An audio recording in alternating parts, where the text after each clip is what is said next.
بسم اللہ الرحمن الرحیم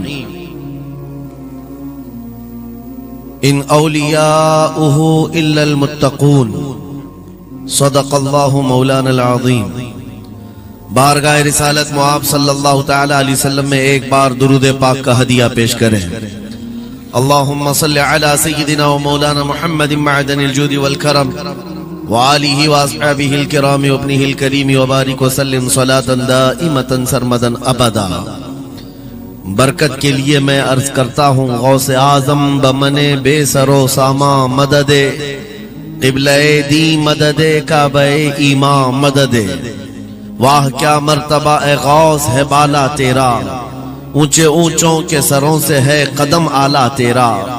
سر بھلا کیا کوئی جانے کہ ہے کیسا تیرا، اولیاء ملتے ہیں آنکھیں وہ ہے تلوہ تیرا۔ کیا دبے جس پہ حمایت کا ہو پنجہ تیرا، شیر کو خطرے میں لاتا نہیں کتا تیرا۔ عزیزان گرامی وقار، آج کی یہ مجلس پاک سلطان الاولیاء قندیل سمدانی محبوب ربانی سیدنا شیخ عبد القادر جیلانی قدس اللہ سرہ شریف کی بارگاہ میں خراج عقیدت کے لیے منعقد کی گئی ہے، اور آج سے ٹھیک ایک سال پہلے ممبرا کی سرزمین پر میں آپ کے سامنے حاضر رہا، اور جلسہ بھی تھا غوث پاک کا ہی۔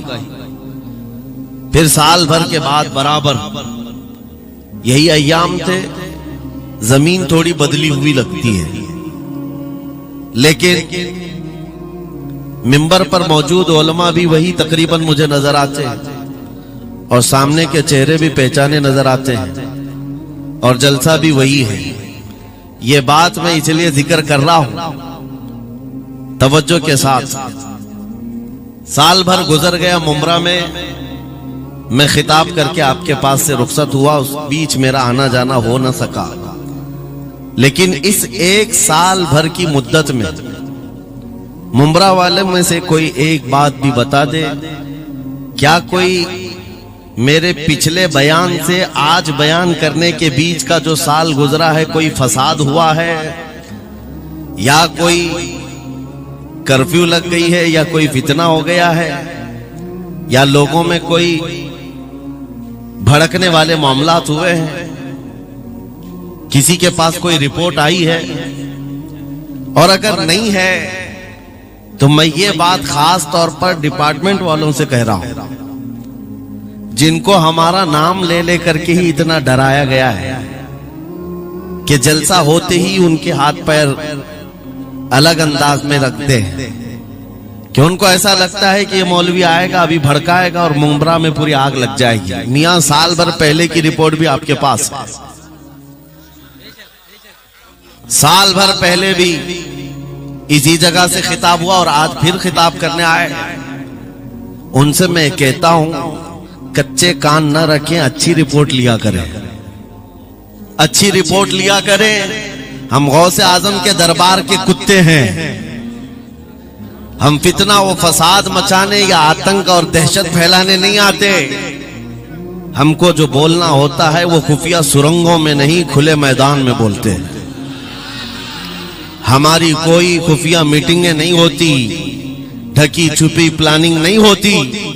غوث پاک کے دربار کے کتے ہیں، کھلے عام بول رہے ہیں، اس لیے کہ اعلیٰ حضرت عظیم البرکت امام اہل سنت مجدد وقت اپنے وقت کے عبقری عالم دین ہے، لیکن ان کا بھی حال یہ تھا کہ وہ ڈنکے کی چوٹ پر بولتے تھے اور لکھتے تھے، اور پھر اپنی نسبت پر یہ فخر بھی کرتے تھے کہ میری قسمت کی قسم کھائیں سگانے بغداد، بغداد کے کتے میری قسمت کی قسم کھائیں گے۔ اعلیٰ حضرت فرماتے ہیں میری قسمت کی قسم کھائیں سگانے بغداد، ارے ہند میں رہ کے بھی دیتا رہو پہرا تیرا۔ ہم ہندوستان میں ہیں، غوث اعظم کے دربار کا پہرا دے رہے ہیں، لیکن صاحب کسی کو تکلیف ہے تو میں ان کو ایک بات بتا دوں، تھوڑی بہت آواز ہماری اونچی ہوتی ہے، اس لیے کہ جس دربان کے ہم کتے ہیں اس طرف اگر کوئی انگلی اٹھائے گا بھونکے کے نہیں، پھاڑ کھانے کی بھی طاقت رکھتے ہیں۔ میرے عزیزوں، کتے کا کام ہی ہے وہ دربان کے دروازے پر ہوتا ہے اور وہ نگرانی کے لیے ہے۔ ہماری زبانیں نبی کریم صلی اللہ علیہ وسلم کی عزت کے لیے رکھی گئی ہیں۔ ہماری زبانیں، ہماری زندگیاں اللہ کے ولیوں کی حمایت کے لیے رکھی گئی ہیں، اور اگر ان کی حمایت میں نہ بولیں تو پھر کیا دھوتی کرتے والوں کے لیے بولیں گے؟ بات صرف اتنی ہے کہ اسٹیج ادھر بھی لگتے ہیں ادھر بھی لگتے ہیں، آپ چاپلوسی کسی اور کی کرتے ہیں اور ہم تعریف کسی اور کی کرتے ہیں۔ آپ مال کے پیچھے بھاگتے ہیں اور پھر آپ موجودہ حکومت جو بھی موجود ہے اس کے سکوں پر اور ان کے عہدے پر اور ان کے منصب پر دیکھ کر کے آپ بات کرتے ہیں۔ لیکن الحمدللہ ہم فقیروں کی عادت یہ ہے، ہم برسوں پرانے آبا و اجداد سے غوث اعظم کے ہی دربان، ان کے ہی غلام ہیں، اس لیے کہ ہم نے یہ سنا بھی ہے اور پڑھا بھی ہے۔ ہمارے ہاں نسبت پر فخر کیا جاتا ہے، اور کیسی نسبت پر؟ ارے ہمارے وقت کا مجدد جب اس بات پر فخر کرتا ہے، یا غوث تجھ سے در، در سے سگ، اور سگ سے ہے مجھ کو نسبت۔ یہ بھی نہیں کہا ڈائریکٹ غوث پاک آپ سے ڈائریکٹ مجھے نسبت ہے، یہ نہیں کہا، بلکہ یا غوث آپ سے آپ کے دربار کو نسبت ہے، آپ کے دروازے سے آپ کے کتے کو نسبت ہے، اور آپ کے کتے سے مجھ احمد رضا کو نسبت ہے۔ تجھ سے در، در سے سگ، اور سگ سے ہے مجھ کو نسبت۔ میری گردن میں بھی ہے دور کا ڈورا تیرا، اور اس نشانی کے جو سگ ہیں نہیں مارے جاتے۔ کیا بہترین فارمولہ دیا ہے، ڈرنے والوں کے لیے ہی اعلیٰ حضرت نے کہا، جو خوف کھایا کرتے ہیں خوف نہ خوف نہ رکھ رضا ذرا تو ہے عبد مصطفیٰ۔ اعلیٰ حضرت فرماتے اس نشانی کے جو سگ ہیں نہیں مارے جاتے۔ سگ فارسی لفظ ہے اور کتے کو کہتے ہیں۔ کون سی نشانی والے سگ نہیں مارے جاتے؟ جس کتے کے گلے میں پٹا ہوتا ہے اس کو نہیں پکڑا جاتا۔ میونسپلٹی کی گاڑی بھی آتی کتوں والی، وہ انجیکشن مار کے جاتے ہیں یا کتوں کو پکڑ کے لے جاتے ہیں۔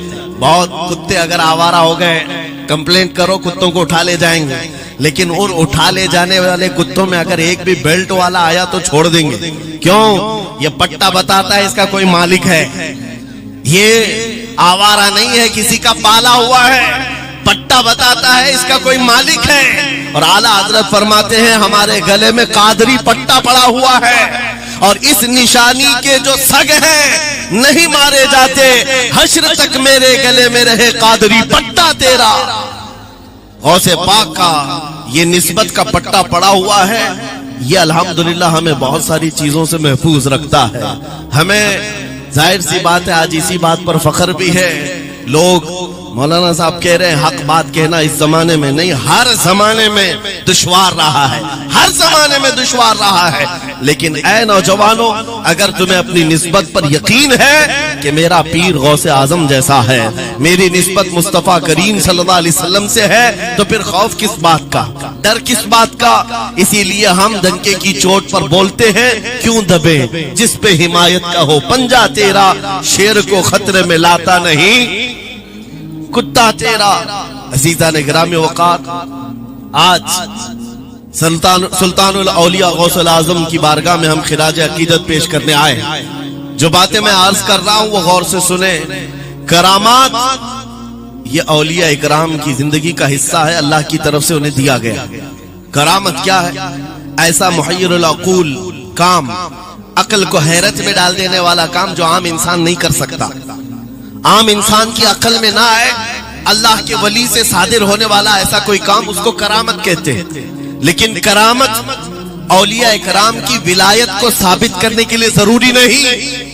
اولیاء اکرام کی ولایت کو ثابت کرنے کے لیے کرامت نہیں دکھائی جاتی، شریعت پر استقامت یہ ولایت کی علامت ہے۔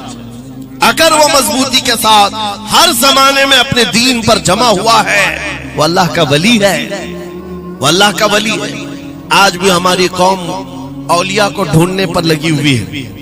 سنو، اللہ کا ولی ڈھونڈنا چاہتے ہو تو ڈھونڈنے کے لیے نکلتے ہیں اور پیچھے پڑ جاتے ہیں، دیکھتے ہیں یہ ٹھوکر مار کر کے سونے کا سکہ نکال سکتا ہے کہ نہیں نکال سکتا ہے۔ اولیاء کو انہی باتوں پر آج بھی لوگ پرکھتے ہیں، سوچتے ہیں کہ ابھی بابا آسمان پر اڑیں گے تو میں سمجھ لوں گا اللہ کے ولی ہیں۔ پانی پہ چل کے دکھائیں گے تو میں سمجھ لوں گا اللہ کے ولی ہیں. میں یہیں بیٹھا ہوں, اچانک میرے پاس پیسوں کا تھیلا کھول کے دے دیں, اللہ کے ولی ہوں گے. یعنی تم ایک جگہ بیٹھے رہو, حلوہ کھلانے والے بابا جس کو تم سمجھو گے اللہ کا ولی ہے.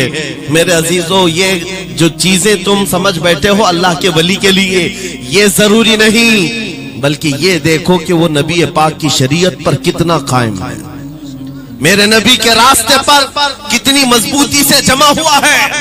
میں آپ کو پوچھتا ہوں, سید الشہداء امام علی مقام امام حسین اعظم سے بڑھ کر اللہ کا ولی کون؟ اللہ کا ولی کون ہے؟ سارے اولیاء کرام کی نسبت وہاں جا کر ختم ہوتی ہے. اس حسین اعظم کو دیکھیں کربلا کے میدان میں اپنے بچوں کی قربانی کے سامنے بھی جمے رہے, ڈٹے رہے, کرامت کا اظہار نہیں کیا, شریعت پر استقامت لوگوں کو دکھایا. دنیا میں جیسی بھی آفتیں آ جائیں, مصیبتیں آ جائیں, اگر دین مصطفیٰ پر جمع ہوا ہے, استقامت کے ساتھ کھڑا ہوا ہے, وہ اس کی سب سے بڑی ولایت ہے, وہ سب سے بڑا ولی ہے. اللہ کا ولی وہ ہے جو شریعت پر جمع ہوا ہے, ڈٹا ہوا ہے, قائم ہے. اور کرامات اولیاء کرام کی زندگی کا ایک چھوٹا حصہ ہے, چھوٹا حصہ ہے, اور استقامت یہ بہت بڑا حصہ ہے. جمے رہ جانا کسی بات پر, خوف نہ کھانا باطل طاقتوں سے, نہ ڈرنا ان ظالموں سے, یہ اولیاء کرام کی زندگی کا خاص وتیرہ ہے. آج ہم سب کو جس چیز کی ضرورت ہے وہ کرامت کی نہیں, استقامت کی. کرامتیں سنتے بھی آیا, اب کرامت سے آپ یہ سمجھتے ہیں کہ کایا پلٹ جانی چاہیے. لوگ آج مذاق بھی کرتے ہیں, کچھ وہ ماڈرن خیال کے ڈاکٹروں اور پروفیسروں کے لیکچر سن کر کے پاگل جو ہو چکے سوشل میڈیا پر, وہ بھونکتے ہیں کرامات اولیاء پر. کیا اب کرامات کیوں نہیں دکھاتے اللہ کے اولیاء؟ یہ جو حالات بدلے ہوئے ہیں, ان حالات میں ان کی کرامتوں سے زمین کیوں نہیں پلٹ جاتی, ظالموں کے منہ میں کیڑے کیوں نہیں پڑ جاتے؟ میرے عزیزوں, پوری دنیا کرامات سے نہیں چلائی جاتی, واللہ مسبب الاسباب, اسباب پر رکھا ہے. ایک مشہور زمانہ بزرگ حضرت محمد جام رحمت اللہ علیہ بغداد ہلاکو کے زمانے کے تھے. ہلاکو بادشاہ جس نے بستیوں کی بستیاں ویران کر ڈالی اور اتنے قتل کر دیا تھا, جہاں سے گزرتا تھا انسانوں کی کھوپڑیاں. اس کا جب بغداد پر حملہ کرنے کا ارادہ ہوا تو بغداد سے کئی میل دور اس کا لشکر لے کر وہ پڑاؤ کیا, اور اپنے 2 سپاہیوں کو بغداد کا معائنہ کرنے کے لیے بھیجا. اور اس کی دہشت تاری تھی سب شہروں میں, ہلاکو اگر آ گیا تو ہلاک ہو جائیں گے, اس کے فوجی سب کو برباد کر ڈالیں گے. ہلاکو کا نام سنتے ہی لوگوں میں دہشت تاری ہوتی تھی. تو 2 سپاہی 2 فوجی ہلاکو کے بغداد معائنہ کرنے کے لیے آئے تو لوگوں میں کھلبلی مچ گئی, اب جائیں تو کہاں جائیں؟ تو حضرت محمد جام رحمت اللہ علیہ ایک بزرگ تھے, ان کے پاس لوگ دوڑتے ہوئے آئے اور وہ وضو فرما رہے تھے, ان کے ہاتھ میں پانی کا کھٹورا تھا, اور آ کر کے لوگ رونے لگے, حضور ہلاکو آ گیا, بغداد تباہ کر ڈالے گا, بغداد کو برباد کر دے گا, آپ بچا لیں, اللہ کے ولی ہیں, آپ دعا کریں. انہوں نے اپنی کھٹوری پلٹ دی اور کہا جاؤ, اللہ حفاظت کرے گا. روایت میں ملتا ہے کہ وہ 2 سپاہی ڈھونڈتے ڈھونڈتے رہ گئے, ان کو بغداد نظر ہی نہیں آیا. کوئی بغداد کا نہ گھر دکھا, نہ محل, نہ راستہ, کچھ نہیں. واپس وہ اپنے بادشاہ کے پاس جا کر کہتے ہیں ہم تو بہت ڈھونڈ کر کے آئے, بغداد ملا ہی نہیں. ہلاکو نے ان 2 سپاہیوں کو قتل کر دیا. کہا کہ تم جھوٹ بولتے ہو, مجھے بغداد کی روشنی یہاں سے دکھتی ہے, اور تمہیں کیسے نظر نہیں آیا؟ یا تو تم نکمے ہو یا تو پھر میرے ساتھ دھوکہ کر رہے ہو. قتل کر دیا. دوسرے دن اپنے خاص 2 وزیروں کو بھیجا کہ جاؤ بغداد کا معائنہ کر کے آؤ, گلیاں, وہاں کی سڑکیں اور وہاں کے محلات, وہاں کی عمارتیں دیکھ آؤ. یہ 2 وزیر گئے اور ڈھونڈتے رہے. جیسے ہی وہ بغداد میں انٹر ہوئے, آج پھر لوگ ہلاکو کے ان وزیروں کو دیکھ کر دوڑے دوڑے بھاگتے ہوئے اس اللہ کے ولی کے پاس آیا, حضرت محمد جام. آج پھر رونے لگے, کہا ہماری بیویاں بیوہ ہو جائیں گی, ہمارے بچے یتیم ہو جائیں گے, سب مارے جائیں گے, آپ بچا لیں. آج پھر سے انہوں نے کھٹوری پلٹ دی, کہا جاؤ اللہ حفاظت فرمائے گا. اللہ والوں کا یہ تصرف ہے، یہ کرامات ہے. وہ چاہیں تو پورے لوگوں کو پوشیدہ کر دیں ظالموں کی نظر سے. دوسرے دن وہ وزیر بھی ڈھونڈتے رہ گئے، ان کو بھی بغداد نظر نہیں آیا. واپس گئے. بادشاہ کے وہ بڑے معتمد لوگ تھے، کہا کہ ہم بھی گئے لیکن ہم کو بغداد نظر نہیں آیا. ہلاکو کو بڑا تعجب ہوا، ایسا کیسے ہو سکتا ہے؟ لوکیشن بالکل صحیح ہے، ہم سامنے چند میل کے فاصلے پر ہے، اور ان کو بغداد نظر کیوں نہیں آتا؟ تیسرے دن اس نے کہا کہ اب کسی معائنے کی ضرورت نہیں، کوئی جائزہ لینے کی ضرورت نہیں، ہم ڈائریکٹ جاتے ہیں. فوج کو تیار کیا. پوری فوج کو لے کر کے جب تیار ہو کر وہ بغداد کے سرحد پر آ کر کھڑا ہو گیا، اس کی جنگ کا بگل بجا اور تباہی کے آوازیں آنے لگی، تو آج لوگ پھر دوڑتے ہوئے حضرت محمد جام کے پاس آئے اور ان سے رو رو کر گڑ گڑانے لگے. کہا آج تو آفت آ گئی، بڑی بلا آ گئی. توجہ سے سننا میرے عزیز، آج آپ اگر نہ بچائیں تو سب تباہ ہو جائیں گے، برباد ہو جائیں گے. آج آپ اپنی کٹوری اٹھا رہے تھے، انہیں غیب سے ندا آئی، اے میرے محبوب بندے، کب تک تم اپنی کٹوری اٹھا کر ان کو بچاتے رہو گے؟ ان کو مہلت دی گئی تھی اپنے اعمال درست کرنے کی، نہ انہوں نے توبہ کیا نہ اپنے اعمال درست کیے. ان کو ان کے حال پر چھوڑ دو. اللہ کے ولیوں کو حکم ہوتا ہے اللہ کا، اب انہیں نہ بچایا جائے تو ظاہر سی بات ہے وہ حکم الہی کے پابند ہیں. انہوں نے وہ کٹوری چھوڑ دی. پھر ہلاکو داخل ہوا بغداد میں اور ایسی تباہی مچائی تھی کہ پورے بغداد کی سڑکوں میں صرف خون ہی خون تھا. تباہ و برباد کر دیا، اینٹ سے اینٹ بجا ڈالی. اس واقعے کو میں نے پڑھا، اس کے بعد یہ محسوس ہوا اللہ کے اولیاء کرام مدد ضرور کرتے ہیں، لیکن ایک وقت تک. جب وہ وقت آ جائے اللہ کی طرف سے منع ہو جائے کہ یہ قوم بڑی سرکش ہے، اب ان کی مدد نہ کی جائے، تو پھر یہ ہاتھ اٹھا لیا کرتے ہیں اور ان کو حالات پر چھوڑ دیا جاتا ہے. عزیزان گرامی وقار، اولیاء کاملین کی کرامتوں پر بھونکنے والوں سے بھی میں یہی کہوں گا، وہ چاہیں تو پل بھر میں حالات ہمارے بدل دیں، چاہیں تو زمین کو الٹ پلٹ دیں، لیکن وہ اللہ کے حکم کے پابند ہوتے ہیں. اور لوگوں کے لیے یہ بات ہے، نصیحت ہے کہ جب ایسے حالات آ جائیں آپ ادھر ادھر بھاگنے کی بجائے پہلے اپنے دل کی طرف دیکھیں، کہیں میرے گناہوں سے دل کے دھبے بڑھ تو نہیں گئے، میرا دل سیاہ تو نہیں ہو گیا. سچ بتاؤ میرے عزیزو، اتنے سخت حالات کے بعد کتنے لوگوں کو ایسی توفیق ہوئی کہ رات کا اندھیرا چھا گیا ہو اور توبہ کرنے کا جذبہ بڑھ گیا ہو، رات کے وقت بیٹھ کر کے رونے لگ گیا ہو. فلسطین کے غزہ کے ان مسلمانوں کی حالت سار کو دیکھ کر روح اگر تڑپتی ہے اور تم اپنے اعمال کی صحت اور درستگی کے لیے توبہ کر لے جاتے ہو، یہ بہت بڑی نعمت ہے اللہ کی. پھر تمہیں کسی کرامت کے ظہور کی ضرورت نہیں، تمہارا بدلنا ہی دنیا کے حالات کو بدل دے گا، سب بدل جائے گا. لیکن اگر انہی حالات پر باقی رہے تو پھر کرامت سے بھی تم نہیں بدلو گے اور نہ حالات بدلیں گے، کوئی چیز نہیں بدلے گی. ان اللہ لا یغیر ما بقوم حتی یغیروا ما بانفسہم. قرآن میں میرا مولا فرماتا ہے بے شک اللہ تعالیٰ اس وقت تک کسی قوم کی حالت نہیں بدلتا جب تک اس قوم کو خود اپنی حالت بدلنے کا خیال نہ ہو. ہم اپنی جانب سے شروعات کریں اور پھر حالات خود بدل جائیں گے، حالات خود بدل جائیں گے.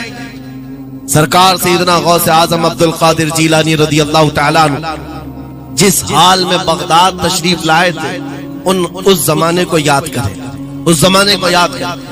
وہ ایسا زمانہ تھا کہ اس وقت حق بولنا ایک جرم ہو گیا تھا. شیعہ نواز خلیفہ موجود تھے، حضرت ابوبکر حضرت عمر کا نام لینے پر بھی مسجد کے دروازے پر کوڑے مارے جاتے تھے. یہ وہ حالات تھے، علماء کی زبانیں گنگ تھیں، بول نہیں پاتے تھے، خطبہ کیا دینا ہے وہ بالکل سکرپٹڈ، جو خلیفہ وقت چاہے بس اتنا ہی. آج جیسے سعودیوں کے ہاں یہ رواج بادشاہ کی حمایت میں، اور بادشاہ جیسا چاہے ویسی مسجد کا مولوی بھی بولتا رہے.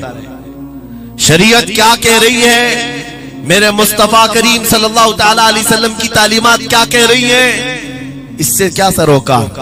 بس اتنی باتیں کرو جتنی ان کے بادشاہ کی حمایت کی. یہ دور غوث اعظم کے زمانے کا بھی تھا. اس وقت حق بولنا ایک بہت بڑا جرم تھا، علماء کو کوڑے مارے جاتے تھے. آپ کو پتا ہے اسی بغداد میں صرف ایک حق بات کا اعلان کرنے کی وجہ سے امام احمد بن حنبل کو 300 کوڑے مارے گئے تھے. ان کی پیٹھ جھک گئی تھی، ان کی ریڑھ کی ہڈی ٹیڑھی ہو گئی تھی. کوڑا کس کو کہتے ہیں؟ کوئی رسی کو نہیں، چمڑے کا وہ بیلٹ جس سے وہ مارتے تھے تو جسم کی چمڑی لگ کر کے آ جاتی تھی. 100 کوڑے میں تو آدمی مر جاتا تھا، کوئی بچ گیا. 300 کوڑے کھائے اس امام کی بات کر رہا ہوں جس کو میرے نبی کی 5 لاکھ حدیثیں یاد تھی. وہ امام احمد بن حنبل اتنے بڑے امام الحدیث کوڑے کھاتے تھے تو کس بات پر؟ صرف حق بات کا اعلان برسر پیکار کرتے تھے، سب کے سامنے کرتے تھے. انہوں نے کوئی بادشاہ کی رعایت نہیں کی. انہوں نے یہ نہیں دیکھا کہ یہ کیا چاہتے ہیں، بلکہ ہمیشہ یہ دیکھا کہ میرے نبی کی شریعت کیا چاہتی ہے. میرے عزیزو، یہی بڑی کرامت ہے. غوث اعظم کی بڑی کرامتوں میں سے کرامت یہ ہے، اس زمانے میں آپ بغداد تشریف لائے جب حالات ایسے تھے کہ حق بولنا دشوار تھا، اور آپ جب مسجد کے ممبر پر کھڑے ہو کر اعلان کرنے لگ گئے، ہیبت ایسی طاری تھی کہ کوئی آپ کو روک نہ سکا، اور آپ کی یہ حقانیت کی تبلیغ پھیلتی گئی. شروع میں 10 لوگ، پھر 20 لوگ، پھر 100 200، پھر 1000 2000. غوث اعظم نے چند مہینوں میں جو خطبات دیے، آپ کے خطبات کا عالم یہ تھا کہ پھر 70,000 کا مجمع برابر سننے کے لیے آیا کرتا. اور غوث اعظم کا یہ خطبہ ایک نہیں، ہزاروں خطبات ہیں. جب آپ خطبہ دیتے تھے، ایک بات یاد رکھیں، زبان اگر پاک ہو اور اللہ کی نبی پاک کی شریعت طاہرہ بولتی ہو، اس زبان میں بلا کا اثر ہوتا ہے، اللہ کریم کی طرف سے اثر ڈالا جاتا ہے. حق بات اگر بلند آواز سے کہو، یہ مت دیکھو کہ میں کون ہوں، یہ دیکھو کہ کلام کس کا ہے. اللہ کریم لوگوں کے دلوں پر بات ڈالتا ہے. غوث اعظم کی زبان سے نکلے ہوئے کلمات ایسے ہوا کرتے، مجمع ختم ہونے سے پہلے پتہ نہیں کتنوں کی تو لاشیں اٹھائی جاتی تھی، کتنے تو وہاں بے ہوش ہو جاتے. کس بات پر؟ اتنا اثر کرتا دل پر کہ لوگ کپڑے پھاڑ لیتے تھے. خطبے کے اندر، بیان کے اندر ایسا اثر ہوتا کہ لوگ بیٹھے بیٹھے مدہوش ہو جاتے، کوئی جوش حال میں کپڑے پھاڑ ڈالتے. روایات میں بتایا گیا کوئی ایک مجمع بھی ایسا نہیں جس میں حضور غوث پاک کی تقریر کے بعد جنازہ نہ اٹھایا گیا. ہر خطابت کے بعد. اور بولتے کیا تھے؟ حیرت کی بات ہے میرے عزیزوں. آج بعض لوگ یہ کہتے ہیں، ہم بھی بہت ساری چیزیں بیان کر رہے ہیں، میں اپنے لیے بھی نصیحت اور سارے علماء کے لیے بھی کہتا ہوں، لوگوں کے پلے نہیں پڑتی، لوگوں کے کانوں میں نہیں جاتی. یہ جمعہ میں آتے ہیں، سوتے رہتے ہیں، جب امام کھڑا ہوتا ہے نماز کے لیے تو یہ جھٹکا لے کر کے کھڑے ہوتے ہیں، بیان یوں ہی چلا جاتا ہے. میرے عزیزوں، 2 چیزوں کی پابندی ضروری ہے. میں نے پڑھا تھا امام احمد بن حنبل نہیں، حضرت سفیان ثوری رضی اللہ تعالیٰ عنہ، حضرت سفیان ثوری نصیحت کر رہے تھے، اور جب وہ نصیحت کرتے تو لوگ رو پڑتے تھے، آخرت کو یاد کرتے، قبر کی ہولناکیوں کا تذکرہ کرتے تو لوگ رونے لگتے. ایک بندہ تھا، وہ مجلس میں آیا کرتا اور خاموش بیٹھتا، اور اس پر کچھ بھی اثر نہیں. ایک دن اس نے پکڑ کر کے پوچھا حضرت سفیان سے، آپ جب بیان کرتے تو لوگ دھاڑے مار مار کر روتے ہیں، مجھے تو کچھ نہیں ہوتا، میں تو ایسے ہی بیٹھا رہتا ہوں. آپ نے کیا فرمایا؟ آپ نے یہ نہیں فرمایا کہ تو بدتمیز ہے، تو بدماش ہے، تو بد عمل ہے. فرمایا 2 میں سے ایک خرابی ہو سکتی ہے، یا میرا دل خراب ہوگا یا تیرا دل خراب ہوگا، اس لیے کہ میں بات رسول اللہ کی کر رہا ہوں، اس میں اثر تو ہوگا ہی. 2 میں سے کوئی ایک خراب ہوگا، یہ نہیں فرمایا کہ تو ہی خراب۔ یہاں پر ہمارے لیے نصیحت ہے، بولنے والی زبان پاک ہو اور لقمہ حلال کا جاتا ہو، اللہ اثر ضرور پیدا فرماتا۔ سرکار غوث پاک رضی اللہ تعالیٰ عنہ ممبر پر کھڑے ہو کر بیان کر رہے ہیں۔ کیا بیان کر رہے ہیں؟ سنیں۔ ایک دن آپ حضرت عبدالجبار کو بٹھائے اپنے بیٹے کو، وہ بیان کرتے رہے، اس کے بعد اتر کر کے آگے کہا ابا جان آپ جو بیان کرتے ہیں اس میں جو رکت تاری ہوتی ہے وہ میرے بیان میں نہیں ہوتی، آپ بیان کریں۔ غوث پاک ممبر پر کھڑے ہو گئے اور سنو 70,000 کا مجمع ہے۔ غوث پاک کی تقریر کیا ہے؟ ڈائریکٹ شروع فرماتے غوث پاک، اے لوگوں میرے گھر میں آج ایک بڑا حادثہ ہو گیا۔ اپنے گھر کا واقعہ بیان کر رہے، میرے گھر میں آج ایک عجیب حادثہ ہو گیا۔ عبدالجبار کی ماں یعنی اپنی بیوی کے بارے میں کہہ رہے ہیں، ان کے بیٹے حضرت عبدالجبار کہتے ہیں عبدالجبار کی ماں میرے لیے دہی مٹی کی ہانڈی میں جمع کر رکھی ہوئی تھی، ایک چھیکے سے لٹکائی ہوئی۔ گرمیوں کے دن تھے، آج میری بھی خواہش تھی دہی کھانے کی۔ میں گھر پہنچا دوپہر کے وقت، دہی کی ہانڈی میری بیوی نے اٹھا کر کے دسترخوان پر رکھا تھا۔ میرے پہنچنے سے پہلے ایک بلہ آیا گھر میں اور پاؤں سے جھپٹا مارا، وہ دہی کا مٹکا گر گیا، ٹوٹ گیا اور دہی پورا زمین پر بہہ گیا۔ نہ ماں کھا سکا نہ میری بیوی کھا سکی۔ اتنا بیان کرنا تھا کہ لوگ ٹھاڑے مار کر رونے لگ گئے، کپڑے پھاڑنے لگ گئے، لوگوں کے اندر جوش حال سے کیفیت بدل گئی۔ میرے عزیزوں کوئی اپنے گھر کا واقعہ بیان کر رہا ہو کہ دہی کی ہانڈی پھٹ گئی، دہی بہہ گیا، اس میں کون سی ایسی بات ہے رونے کی؟ یہ ہمارے اور تمہارے لیے ہو سکتا ہے۔ غوث اعظم کا مجمع بھی اہل دل کا ہوا کرتا تھا، وہ بصیرت والے لوگ بیٹھتے تھے۔ غوث پاک کیا بیان کر رہے تھے؟ غوث پاک کے بیان کا مطلب یہ نہیں ہے کہ ان کی بیوی دہی کی ہانڈی جمائی تھی اور ان کے لیے کھانے کا انتظار کر رہی تھی۔ غوث اعظم اپنے واقعے سے دنیا کی حالت بتا رہے تھے، اے لوگوں جس طرح میرے گھر میں آج میرے کھانے سے پہلے دہی کا مٹکا ٹوٹ گیا اور دہی بہہ گیا، سب کی حالتیں تقریباً ایسی ہوتی ہیں۔ انسان اپنے لیے اتنا کماتا ہے، مال جمع کرتا رہتا ہے، اور جب اس کے کھانے کا وقت آتا ہے ملک الموت پنجہ مار کر روح نکال لیتا ہے اور سارا مال اس کا دھرا کا دھرا رہ جاتا ہے، نہ وہ چکھ پاتا ہے نہ کھا پاتا ہے۔ غوث پاک رضی اللہ تعالیٰ عنہ یہ دنیا کی حالات بتا رہے تھے، اور میرے عزیزوں آج بھی وہی حالات ہیں ہمارے، آج بھی وہی حالات ہیں۔ ہم نے کمانے کے لیے اپنی صحت گنوا دی، رات نہیں دیکھا دن نہیں دیکھا، دوڑتے رہے مال حاصل کرنے کے لیے، اتنا جمع کر لوں اتنا جمع کر لوں، اتنا جمع کر لیا جب تک تو صحت بگڑ گئی، شوگر بھی آ گئی، بی پی بھی آ گئی، اور ایسی بیماریاں لگ گئی کہ اب ان کو ٹھیک کرنے کے لیے جتنا جمع کیا تھا خرچہ کرتے رہو۔ شیخ سعدی رحمت اللہ علیہ فرماتے ہیں یہ دو کاموں میں تو انسان کی پوری زندگی ختم ہوتی ہے، پہلے کمانے کے لیے صحت گنواتا ہے اور پھر صحت بچانے کے لیے مال گنواتا ہے۔ یہ دو چیزوں میں غوث پاک رضی اللہ تعالیٰ عنہ کی نصیحت یہی تھی کہ اتنا جمع کر لے جاتے ہو، اتنا جمع کرتے ہو کہ پھر جب کھانے کا وقت آتا ہے تو میاں ایسے حالات ہوتے ہیں کہ نمک بھی نہیں کھا پاتے، شکر بھی نہیں کھا پاتے۔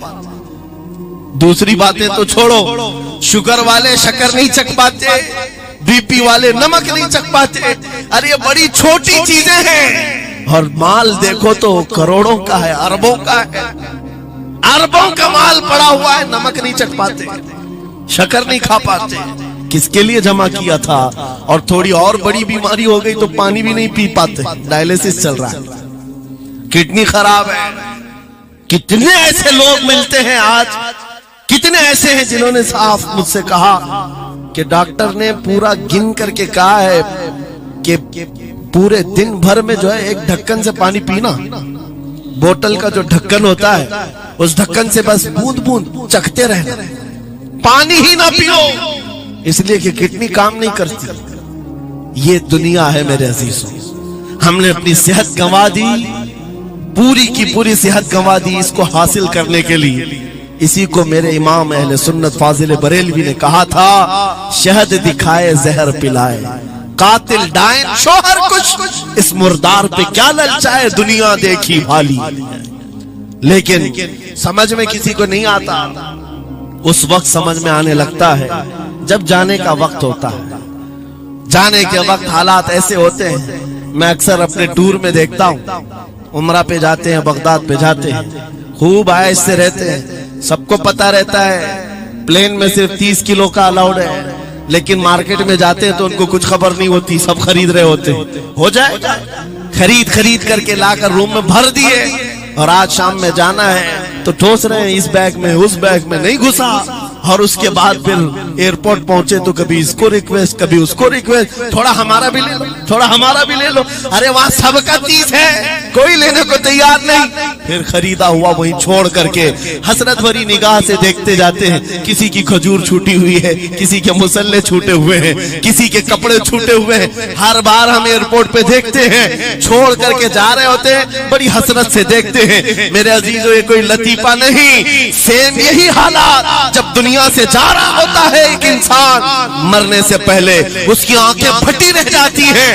کیوں کہا گیا ہے مرنے کے وقت سب سے پہلے اس کی آنکھیں بند کر دو؟ کیونکہ وہ اپنا مال دیکھ رہا ہوتا ہے، اپنی اولاد دیکھ رہا ہوتا ہے، اپنا گھر بار دیکھ رہا ہوتا ہے، میں نے اس کو بنایا تھا، اس طرح سے کمایا تھا، اس طرح سے اس کو پالا تھا، یہ سب دیکھتا رہ جاتا ہے، ان میں سے کسی چیز کو اٹھا بھی نہیں پاتا، لے نہیں جا سکتا، یہاں تک کہ ایسی حالت ہوتی ہے خود جا بھی نہیں پاتا، دوسروں کے کندھوں پر سوار ہو کر جانا پڑتا ہے۔ یہ دنیا کی حقیقت، غوث پاک کی تعلیمات اگر پڑھتے رہ جاؤ میرے عزیزو، تصوف کا ایک ایسا قلعہ ہے، غوث پاک کی تعلیمات کافی ہے تمہیں توبہ کرنے کے لیے، دنیا میں دل لگانے کے لیے اور اس سے دل ہٹانے کے لیے غوث پاک کی تعلیمات کافی ہے۔ آپ نے فرمایا تھا دنیا میں ایسے رہو جیسے کشتی سمندر میں چلتی، کشتی سمندر میں چلتی ہے، یعنی پورے بھرے ہوئے موجوں کے پانی پر کشتی چل رہی ہے لیکن اس کا کچھ بگڑتا نہیں ہے۔ ہاں اگر پانی کشتی کے اندر آ گیا تو پھر کشتی کے لیے خطرہ ہے، ڈوب جائے گی۔ تم دنیا میں ایسی رہو کہ تمہارے اندر دنیا نہ آئے، تم دنیا میں ہو تمہارے اندر دنیا نہ آ جائے، اگر تمہارے اندر دنیا گھس گئی تو ڈوب جاؤ، پھر یہاں سے نکل نہیں پاتے۔ مولانا روم اسی کی ملتی جلتی بات کہتے ہیں مثنوی شریف میں، جلال الدین رومی فرماتے ہیں ایک چونٹی کو دیکھا، شہد کا ایک قطرہ زمین پر گرا ہوا ہے، شہد کا قطرہ چپکنے والا ہوتا ہے، یعنی اس کے اندر گم ہوتا ہے۔ چونٹی قریب سے آئی، ایک چسکی لی، شہد کو چکھا اور جانے لگی، پھر آئی، پیٹ کہاں بھرتا ہے چونٹی کا میٹھے سے، ارے شہد تو پانی میں بھی رکھو اوپر سے آ کے گرتی ہے اور شہد کھانا ہے اس کو، اور دوسری طرف سے آئی، پھر گئی، پیٹ نہیں بھرا، چاروں طرف سے اس قطرے کو چاٹ چاٹ کے گئی۔ مولانا روم فرماتے ہیں پھر چونٹی کے دل میں خیال آیا، میں نے ہر طرف سے تو شہد کو چکھ کر دیکھا، ٹیسٹ ایک ہی ہے، بیچ قطرے میں کیسا ٹیسٹ ہوگا، قطرے کے بیچوں بیچ شاید الگ ٹیسٹ ہوتا ہے۔ تو چونٹی یہ سوچ کر کے قطرے کے اوپر چڑھ گئی، جو شہد کا قطرہ تھا اس کے اوپر چڑھ گئی، کہا اوپر چڑھ کر کے میں چسکی لوں گی اس کی اور چکھوں گی، اور جب چڑھ گئی تو اس کے سارے پیر ہاتھ اس پہ چپک گئے، چوبس تو لیا، شہد کھا تو لیا، لیکن واپس آنے کا کوئی راستہ ہی نہیں تھا، سارے ہاتھ پیر اس شہد کے گم میں چپک گئے، چونٹی کی اسی قطرے میں موت ہو گئی۔ مولانا جلال الدین رومی فرماتے ہیں انسان یہی کرتا ہے، مال کبھی ادھر سے کماتا ہے کبھی ادھر سے کماتا ہے، ہر جگہ سے دیکھتا ہے، سارے ٹیسٹ لے لیتا ہے، بعد میں بڑے بڑے لوگوں کو دیکھتا ہے، ارے نیتا جی تو بڑے بنگلے میں، وہاں کیسا عیش ہوتا ہوگا، کوئی اس ریزورٹ میں ہے وہاں کیسی مستیاں ہوتی ہوں گی، وہاں بھی جا کر دیکھ لوں، یہ وہاں بھی یہاں بھی کرتے کرتے گھس جاتا ہے اور دنیا میں ایسا مصروف ہوتا ہے اس کی موت آ جاتی ہے، توبہ کی مہلت نہیں مل پاتی، اسی دنیا میں پھنس جاتا ہے۔ میرے عزیزو غوث اعظم کی تعلیمات یہ ہیں دنیا میں ایسے رہو جیسے کشتی سمندر میں رہتی ہے، تمہارے اندر پانی نہ آنے پائے، اگر تمہارے اندر آ گیا تو ڈوب جاؤ گے۔ ان تعلیمات پر عمل کرتے ہوئے آج ہم حالات دیکھ سکتے ہیں، جتنی چیزوں نے ہمیں بگاڑا ہے آج وہ دنیا کی محبت ہے، وہ دنیا کی محبت ہے۔ میرے آقا صلی اللہ علیہ وسلم کا ایک فرمان میں سناتا ہوں، ابو داؤد شریف کی حدیث ہے، وہ آج کے زمانے میں اگر میں آپ کے سامنے بیان کروں تو ایسا لگے ہمارے لیے ہی بیان ہوا ہے۔ رسول کریم صلی اللہ علیہ وسلم فرماتے ہیں، یوشک ان تداعى علیکم الامم کما تداعى الاکلۃ الی قصعتها، قریب ایک زمانہ تم پر آئے گا، تم دیکھو گے کہ ساری جماعتیں میری امت پر ٹوٹ پڑیں گی، ایسے ٹوٹ پڑیں گی جیسے بھوکا برتن پہ جھپٹتا ہے، بھوکا آدمی جیسے برتن پہ جھپٹتا ہے، ایسے میری امت پر ساری قومیں جھپٹ پڑیں گی۔ آج وہی تو حالات ہے، آج وہی حالات ہے، سب کا ٹارگٹ ہم ہی ہے، سب کا نشان ہم ہے۔ صحابہ نے پوچھا اس وقت، یومئذ نحن من قلت یا رسول اللہ، اے اللہ کے رسول اس زمانے میں ہماری تعداد کم ہوگی، ایسا کیوں ہوگا کہ سارے لوگ ہم پر جھپٹ پڑیں گے؟ نبی پاک فرماتے ہیں وَلَكِنَّكُمْ كَثِيرُونَ، نہیں تم تو بہت زیادہ ہوں گے اس وقت، غثاءً كغثاء السیل، لیکن تمہاری حالت سمندر کے جھاگ کی طرح ہوگی، یعنی سمندر کا کف جھاگ جو ہوتا ہے ہواؤں سے اڑ جاتا ہے، تمہاری حالت ایسی ہوگی، تعداد تو بہت ہوگی لیکن چھوٹی چھوٹی چیزوں سے بلبلا کر کے بھاگنے والے لوگ، یہ پیوریٹی نہیں رہ جائے گی۔ پھر صحابہ نے پوچھا یا رسول اللہ صلی اللہ علیہ وسلم، یہ ایسی چیز ہمارے اندر کیوں آئے گی؟ میرے آقا فرماتے ہیں وجہ دو ہی ہوگی، دو چیزیں جب تمہارے دل کے اندر آ جائیں تو اللہ تعالیٰ تمہارے دلوں سے، تمہارے دلوں کے اوپر کافروں کا، دشمنوں کا رعب ڈال دے گا، تم ڈرتے ڈرتے جینے لگ جاؤ گے، خوف کے عالم میں جینے لگ جاؤ گے۔ وہ دو چیزیں کیا ہیں؟ میرے آقا فرماتے ہیں حب الدنیا و کراہیت الموت، دنیا سے بے انتہا محبت کرنے لگو گے اور موت سے بھاگنے لگو گے، موت سے تمہیں نفرت ہو جائے گی، ڈرنے لگ جاؤ گے۔ یہ دو چیزیں جب تمہارے اندر آ جائیں، تمہارے دلوں پر کافروں کا رعب ڈال دیا جائے گا، دشمنوں کا خوف ڈال دیا جائے گا۔ کیا یہ دو چیزیں آج ہمارے اندر آ گئی؟ اے نوجوان، دنیا میں ایسے مست ہو گئے، ہر ایک کو اپنی مصلحت ہے، میری دکان کیسے چلے گی، میرا بزنس کیسے چلے گا۔ مولانا تو تقریر کرتے ہیں، یہ بولتے ہیں ان کو کچھ ہو گیا ہمارے بچوں کا کیا ہوگا۔ یہ ساری مصلحتوں کی باتیں میں سن سن کر کے پک گیا ہوں۔ بہت سارے لوگوں کو تو یہ لگتا ہے ان کے ساتھ مت بیٹھو ورنہ کل کو ان پکڑ کے لے جائیں گے تو تمہارا بھی نام آ جائے گا۔ بہت سارے اسٹیج پر علماء کے حالات پر ابھی تو چل رہا ہے، جس دن کوئی ٹارگٹ پر آئے ادھر ادھر بیٹھنے سے بھی ڈرنے لگے۔ ان کے اوپر اتنے کیس ہیں، بازو بیٹھنے والوں کی بھی حالات خراب ہو جائے گی، ہمارا بھی نام نہ آ جائے۔ میرے عزیزو، یہ سب گیدڑ بھپکیاں ہیں، تمہارے ایمان کا امتحان۔ میں تو یہی کہتا ہوں ہمارے ساتھ کوئی معاملہ نہیں، وہی بات میں کہتا ہوں جو اکبر الہ آبادی نے کہا تھا، رقیبوں نے رپٹ لکھوائی ہے جا جا کے تھانے میں کہ اکبر نام لیتا ہے خدا کا اس زمانے میں، یہی رپورٹ لکھواتے ہیں جا جا کر کے۔ ہماری بھی جہاں رپورٹ لکھی ہوئی ہوگی بات یہی ہوگی کہ یہ رسول اللہ کا نام لیتا ہے اور ان کے نام پر لوگوں کو بات کرتا ہے، یہی رپورٹ ہوگی۔ اور اس بارے میں ہم کبھی ڈرتے نہیں۔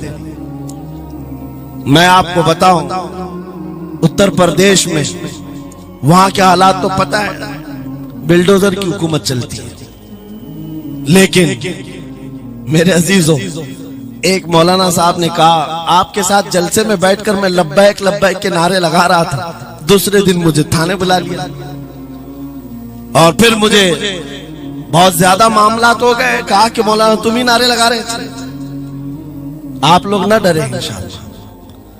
یہاں پر تو انہوں نے مجھ سے کہا، میں کہا کیا ہوا؟ پھر کچھ ہوا؟ کہا مجھ سے کہہ رہے تھے کیس ہو جائے گا، حالات بگڑ جائیں گے، خراب ہو جائیں گے۔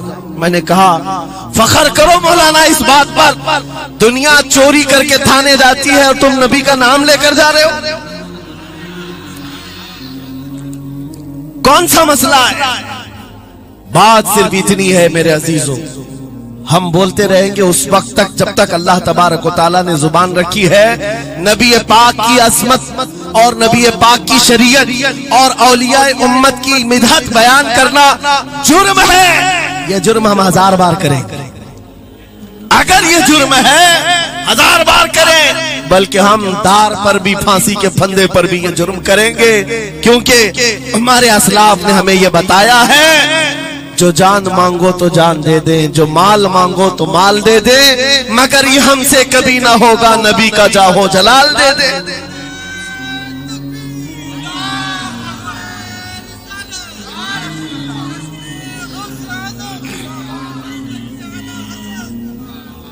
خامخواہ بیچارے ہمارے رشتہ داروں کو ڈرا کر کے رکھے لوگ، پولیس والے حضرات کو کچھ لوگ رپورٹ لکھوا کر ڈرا کر کے رکھے ہوئے۔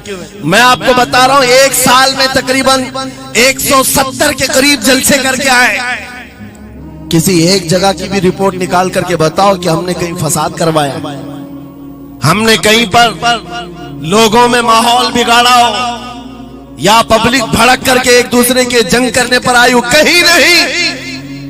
اگر قوم کو، سوئی ہوئی قوم کو بیدار کرنا تمہارے نزدیک بھڑکانا ہے تو یہ بھڑکانا تو بہت اچھا ہے میرے عزیزو۔ ہمارا کام صرف اتنا ہے، ہم ان نوجوانوں سے بات کر رہے ہیں جو اپنے نبی کے فدائی ہیں، جو اپنے نبی کے عاشق ہیں، اور ہم صرف اس لو کو اور بڑھانا چاہتے ہیں جو ان کے سینوں میں جل رہی ہے، ان کے سینوں میں کسی اور کی نہیں، میرے مصطفیٰ کے محبت کی شمع ہے، اگر وہ مدھم ہے ہم اس کو تیز کرنا چاہتے ہیں۔ بس میرے نوجوان سے میرا مطالبہ صرف اتنا ہی ہے، کسی کی جے وجے کیوں پکارے، کیا غرض ہم کو، ہمیں کافی ہے سید اپنا نعرہ یا رسول اللہ، ہمیں کافی ہے سید اپنا نعرہ۔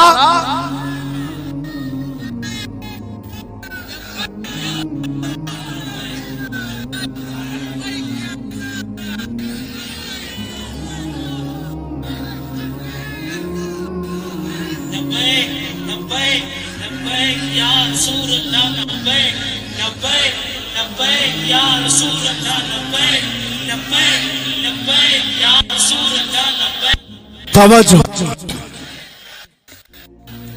مجھے بتاؤ، میں تو دوسرے واقعات بیان کر رہا ہوں، یہاں آپ کے کرنٹ سچویشن، یہاں لوگ بیٹھے ہوئے بھی ہیں، رپورٹر بھی ہوں گے اور حضرات کو دیکھ رہے، مجھے میں نے ابھی بیان میں کون سا بھڑکایا، یہ جو کہہ رہے ہیں اپنے نبی کو پکار رہے ہیں۔ میرے عزیزو، تمہارے ان نعروں سے اصل بات یہ ہے، دنیا کو یہ لگنے لگا ہے یہ جس کے غلام ہیں اس کے پورے ہونے لگ گئے تو پھر اچھے اچھوں کی کرسیاں ہلنے لگ سکتی ہیں، اس لیے کہ اس قوم کی تاریخ سب کو پتا ہے، یہ وہ قوم ہے ٹل نہ سکتے تھے جنگ میں، اگر اڑ جاتے تھے پاؤں شیروں کے بھی میدان سے اکھڑ جاتے تھے، حق سے سرکش ہوا کوئی تو بگڑ جاتے تھے، ارے دیکھ کیا چیز، ہم توپ سے بھی لڑ جاتے تھے۔